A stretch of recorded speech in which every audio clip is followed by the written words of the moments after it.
Hello friends, welcome to banking today channel.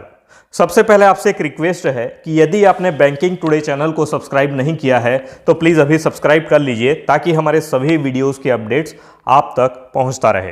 तो चलिए शुरू करते हैं।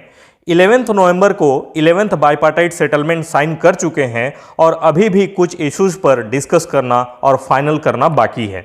आईबीए और यूएफबीयू दोनों को ही 3 साल का समय कम पड़ गया है। इससे इनकी प्रोडक्टिविटी और परफॉर्मेंस पर सवाल उठनी चाहिए। आईबीए जिसको बैंक मैनेजमेंट से मैंडेट मिला हुआ है बैंक की ओर से नेगोशिएशन करने का, और यूएफबीयू जो कि बैंक एम्प्लॉयज़ के रिप्रेजेंटेटिव्स हैं, इन दोनों का ही काम डायरेक्टली एम्प्लॉयज़ से और एम्प्लॉयज़ के परफॉर्मेंस से जुड़ा हुआ है। तो यदि एम्प्लॉयज़ से सही परफॉर्मेंस चाहते हैं तो आपको भी टाइमली और नीड बेस्ड परफॉर्मेंस डिलीवर करना होगा। और क्योंकि बैंकर्स के मेन नीड्स को अचीव नहीं किया गया है, इसलिए वर्कमैन यूनियंस के द्वारा आईवॉश के लिए फिर से इन मेन नीड्स वाले पॉइंट्स को रखते हुए डिस्कशन के लिए लेटर लिखा गया है आईबीए के चेयरमैन को।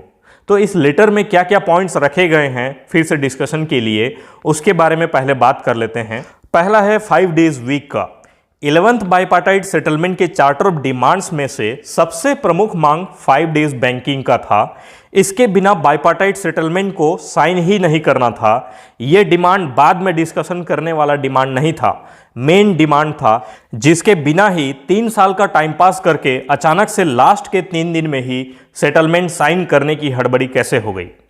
सेकंड है पेंशनर्स के पेंशन अपडेशन का है। 25 साल से ज़्यादा हो गया पेंशन अपडेशन नहीं हुआ है, फिर भी अभी तक इनके बारे में नहीं सोचा गया है। थर्ड है प्री 1986 रिटायरीज और उनके सर्वाइविंग स्पाउसेस को एक्स ग्रेशिया पेंशन के रिवीजन के संबंध में है। फोर्थ है रिटायर्ड बैंक एम्प्लॉयज़ का group medical insurance scheme improvement कराने के लिए और इंश्योरेंस के प्रीमियम बैंक मैनेजमेंट के द्वारा पे कराने के संबंध में है। फिफ्थ है सभी पेंशनर्स को 6352 पॉइंट्स के कॉमन इंडेक्स के अंतर्गत लाने का है। सिक्स्थ है डीए कैलकुलेशन के लिए अभी जो बेस ईयर 1960 लिया जाता है उसे 2001 बेस ईयर सीरीज में शिफ्ट करने के लिए। सेवेंथ है स्टाफ वेलफेयर स्कीम में जो फंड्स एलोकेट होता है वो नेट प्रॉफिट में से किया जाता है, उसे चेंज करके ग्रॉस प्रॉफिट में से किए जाने के संबंध में है। एट्थ है फिजिकली चैलेंज्ड और डिसेबल्ड एम्प्लॉयज़ के कन्वेंस अलाउंस को बढ़ाने के संबंध में है। नाइन्थ पॉइंट है सभी टाइप के रिटायरमेंट बेनिफिट्स जैसे कि ग्रेचुइटी, पीएल इनकैशमेंट इत्यादि पर से इनकम टैक्स हटवाने के संबंध में। 10th है मेडिकल इंश्योरेंस प्रीमियम से जीएसटी एग्जेम्प्ट कराने के लिए। 11th पॉइंट फेस्टिवल एडवांस के वर्तमान क्वांटम को बढ़ाने के लिए है। 12th है पेंशन की कैलकुलेशन मेथड को गवर्नमेंट एम्प्लॉयज़ के जैसे लास्ट सैलरी के बेस पर या फिर लास्ट 10 मंथ्स के एवरेज पर, इन दोनों में से जो भी बैंक एम्प्लॉयज़ को बेनिफिशियल हो उसके हिसाब से देने के बारे में। 13th पॉइंट है वर्तमान में बैंक एम्प्लॉयज़ को 33 साल के सर्विस के बाद फुल पेंशन दिया जाता है, उसे कम कराकर 20 साल के सर्विस में ही फुल पेंशन दिलाए जाने के संबंध में, जैसे कि सेंट्रल गवर्नमेंट के एम्प्लॉयज़ को दिया जाता है। 14 पॉइंट कुछ स्पेशल अलाउंस जो ऑफिसर्स और नॉर्थ ईस्ट एलआईसी आरबीआई के एम्प्लॉयज़ को दिए जाते हैं उसे अवार्ड स्टाफ को भी दिए जाने के संबंध में है। 15 point north east Jammu and Himachal Pradesh में जैसे आरबीआई, एलआईसी गवर्नमेंट एम्प्लॉयज़ को स्पेशल कॉम्पेंसेटरी पे दिया जाता है, वैसे बैंक एम्प्लॉयज़ को भी दिए जाने के संबंध में है। 16 पॉइंट दिव्यांग एम्प्लॉयज़ के रिक्रूटमेंट, प्रमोशन, ट्रांसफ़र और पोस्टिंग से रिलेटेड जो गवर्नमेंट गाइडलाइंस हैं उसे स्ट्रिक्टली फॉलो कराने के संबंध में है। 17 पॉइंट आरबीआई के गाइडलाइंस के अकॉर्डिंगली कैश ट्रांजैक्शंस टाइमिंग को स्ट्रिक्टली एडहेयर कराने के लिए डायरेक्शन देने के लिए है। अब यहाँ पर आईबीए खुद कहता है कि वह एक केवल फैसिलिटेटर है, मीडिएटर है।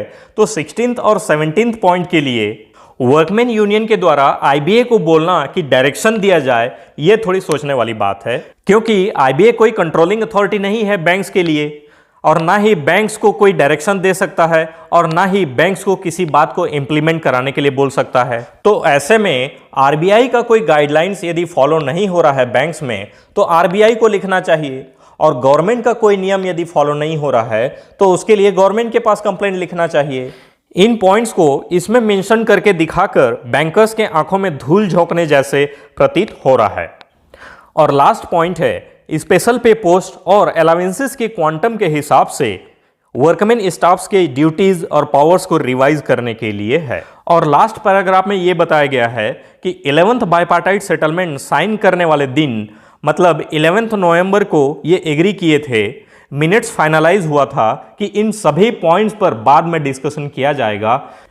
क्योंकि उस वक्त टाइम का कॉन्स्टेंट्स हो रहा था, टाइम कम पड़ रहा था। अब 3 साल का टाइम इनको कम पड़ गया, इसलिए ऐसे में इनको बैंकर्स पे कमीशन की मांग कर ही लेना चाहिए, जिसमें 10 साल का टाइम मिलेगा, फिर टाइमली ऑटोमेटिक फाइनल हो भी जाएगा। इन पॉइंट्स को बाइपार्टाइट सेटलमेंट साइन होने के बाद रखना ठीक वैसे ही है जैसे 10th बाइपार्टाइट सेटलमेंट में 5 डेज वीक कराने के संबंध में लिखा गया था। फ्रेंड्स, 10th बाइपार्टाइट सेटलमेंट में 2nd और 4th सैटरडे हॉलीडेज के लिए एग्री हुए थे और बाकी सैटरडेज के लिए यह कहा गया था कि 2nd और 4th सैटरडेज के हॉलीडेज से पड़ने वाले इंप्लीकेशंस को देखा जाएगा और यदि कोई दुष्प्रभाव ना रहा तो सभी सैटरडेज हॉलीडे करने के बारे में सोचा जाएगा। लेकिन इसका कोई दुष्प्रभाव ना होने के बाद भी यूनियंस के द्वारा कोई फॉलोअप भी नहीं लिया गया और ना ही आईबीए ने भी कुछ किया। फ्रेंड्स, हम सभी चाहते हैं कि इनके ये सभी पॉइंट्स को आईबीए एग्री कर ले और इसका लाभ सबको मिले, लेकिन पिछले परिणामों को देखते हुए ऐसे नहीं लगता है कि यह सब कुछ अब जब 11th bipartite settlement finally sign हो ही गया है उसके बाद इस पर एग्रीमेंट होगा। यह एक पैंतरा जैसे है, लेवी आसानी से कलेक्ट करने का लॉलीपॉप दिखाया जा रहा है, जिसे बैंकर्स को 5 डेज बैंकिंग नहीं मिलने और फेस्टिवल एड में केवल 155 रुपए बढ़ाने के गुस्से को डाइवर्ट किया जा सके। और पेंशन अपडेशन से रिलेटेड भी कोई बात नहीं है 11th बीपीएस में, इसलिए पेंशनर्स के बीच भी काफ़ी रोष है, तो उनको भी डाइवर्ट करने के लिए फिर से डिस्कशन के लिए लेटर लिखा गया हो।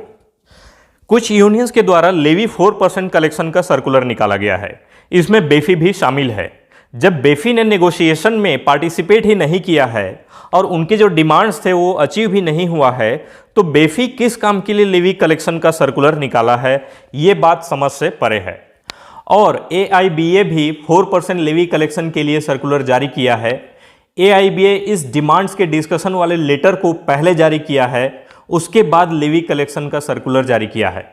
ऐसे में अब आप कमेंट करके जरूर बताइए कि क्या ये सब डिमांड्स कंसिडर होगा या फिर केवल आई वॉश है लेवी कलेक्शन के लिए।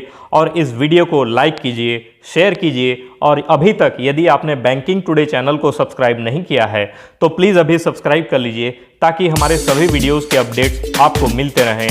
तब तक के लिए धन्यवाद।